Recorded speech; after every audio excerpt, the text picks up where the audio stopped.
अमरनाथ। अमरनाथ हिंदुओं का एक प्रमुख तीर्थ स्थल है। अमरनाथ गुफा बहुत ज्यादा प्राचीन है और बहुत रहस्यों से भरी पड़ी है। ये शिव जी के सभी तीर्थ स्थलों में से प्रमुख तीर्थ स्थल है। ये कश्मीर राज्य के श्रीनगर के उत्तरी पूर्व में 135 किलोमीटर दूर समुद्र तल से 13,000 फीट की ऊंचाई पर स्थित है। इस गुफा की लंबाई 19 मीटर और चौड़ाई 16 मीटर और ऊंचाई 11 मीटर है। बहुत कम लोग जानते हैं अमरनाथ को तीर्थों का तीर्थ कहा जाता है, क्योंकि यहाँ पर भगवान शिव ने माता पार्वती को अमर होने का रहस्य बताया था। कहा जाता है इस गुफा की खोज बूटा मलिक नामक मुसलमान गडेरिये ने की थी। जब वे पशु चराने गया तो उसकी भेंट एक साधु से हुई थी। उस साधु ने उसे कोयले से भरा हुआ थैला दिया। जब वे घर पहुंचा तो वे कोयला सोने में बदल गया था। जब वे साधु का धन्यवाद करने दोबारा वहां पहुंचा तब उसने वहां साधु को ना पाकर इस विशाल गुफा को वहां पाया। इसी गुफा में माता पार्वती को भगवान शिव ने अमर कथा सुनाई थी। गुफा में आज भी श्रद्धालुओं को कबूतर का एक जोड़ा दिखाई देता है, जिन्हें श्रद्धालु अमर पक्षी बताते हैं। वे भी अमर कथा सुनकर अमर हो गए थे। ऐसी मान्यता भी है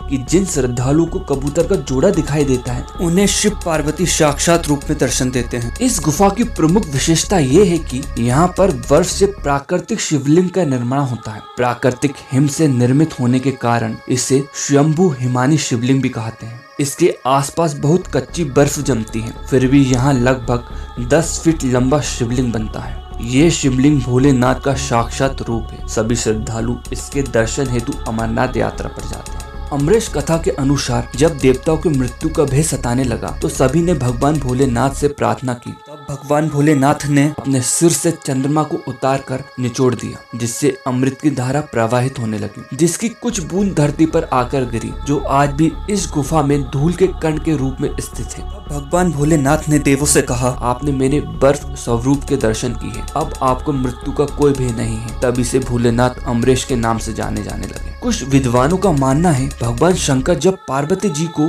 अमरनाथ कथा सुनाने ले जा रहे थे तब कोई अन्य जीव जंतु इस कथा को ना सुन ले, इसलिए उन्होंने छोटे छोटे अनंत नागों को अनंत नाग में छोड़ दिया। माथे के चंदन को चंदनबाड़ी में उतार दिया। अन्य पशुओं को पिस्सू टाप पर और गले के शेषनाग को शेषनाग नामक स्थान पर छोड़ा था। ये तमाम स्थान अमरनाथ यात्रा में आते हैं। अगर आज की अमरनाथ गुफा से जुड़ी हुई ये सारी जानकारी आपको अच्छी लगी हुई तो मेरे चैनल को लाइक, सब्सक्राइब, शेयर जरूर करें।